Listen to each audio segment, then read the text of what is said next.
Гендерное неравенство – довольно распространенное явление в Кыргызстане. И, конечно же, это не может не огорчать. Свободный наш мир от неравенства пола.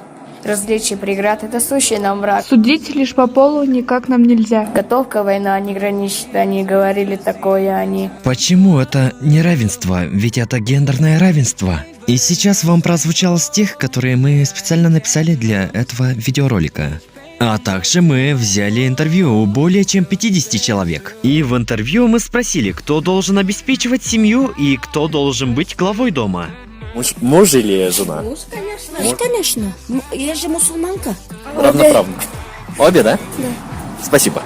Мужчина должен быть. Конечно, мужчина. Мужчина. Мужчина. Мужчина, конечно. Мужчина. На себе. Мужчина или женщина? Мужчина или женщина? Женщина на сегодняшний день. Спасибо. Все. А вы как думаете? То же самое. Даже за Так женщину. что... Мы не смогли включить все кадры из нашего опроса, но примерная статистика такая. Из 5 человек, 1 или 1 за женщину, 1 или 1 за равенство и 3 за мужчину. А насчет религиозно верующих, они все говорят за мужчину. А также мы нашли информацию к предвзятости к обеим полам. Большинство женщин известно о существовании гендерных предрассудков и стереотипов.